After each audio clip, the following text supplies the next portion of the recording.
217 டாஸ்மாக் கடைகளை நிரந்தரமாக தமிழக முதலமைச்சருடைய உத்தரவின் மூடப்படுகிறது. உண்மையிலே வரவேற்கத்தக்கது, பாராட்டுக்குரியது. ஏன்னா பள்ளிக்கூடம், கோவில்கள் பக்கத்துல எத்தனையோ டாஸ்மாக் இழுத்து மூட சொல்லி நாமே பலமுறை பேசிக்கிறோம், பலமுறை போராடினாங்க, பல்வேறு கட்சிகள் போராடினாங்க.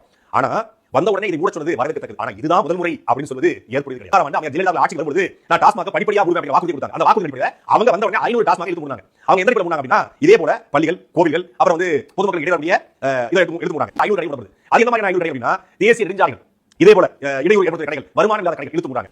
திருப்பி ஐயா ஸ்டாலின் ஆட்சி வந்த பிறகு அவரும் 500 கடை மூடாரு. 500 முடிக்கிற 700 F2 இருந்தாரு. 500 விஷயம் 500 கடை. அது இந்த மாதிரி வருமானம் இல்லாத பொதுமக்கள் இடையே கடைகள் மூடாரு. 2000 சாட்ட நீ இன்னி இருக்கிய மானஸ்தனா இருந்தா இந்நேரத்துல மாட்டியிருப்பான்னு சொன்னேன். நீ மானஸ்தனம் இல்லைன்னு சொல்லிட்டு ஒவ்வொரு வாட்டி நிரூபிச்சுட்டே இருக்கிய. சாட்ட இந்த புள்ளி வைக்கிற விவரம் இருக்குல்ல, இந்த விஷயம் குழந்தை இருக்குல்ல, அந்த குழந்தை கூட தெரியும் டிஎம்கே 500 கடை மூடுச்சு, ஏடிஎம்கே 500 கடை மூடுச்சுன்னு. அதுக்கப்புறம் டிஎம்கே ஏடிஎம்கே எவ்வளவு கடை திறந்துச்சுன்னு அது கூட குழந்தைகளுக்கு கூட தெரியும். அதனால சாட்ட இந்த புள்ளி வைக்கிறது, இந்த கோலம் போடுறதெல்லாம் உன் கட்சியில வச்சுக்கோ. சாட்ட எந்த இடத்துலயும் தமிழ்நாட்டு சிஎம் விஜய் அவர்கள் நான் தான் முத இதை பண்ணுனேன்னு சொல்லவே இல்லையே. அப்புறம் எதுக்கு சட்டை இவ்வளவு பொங்கல்?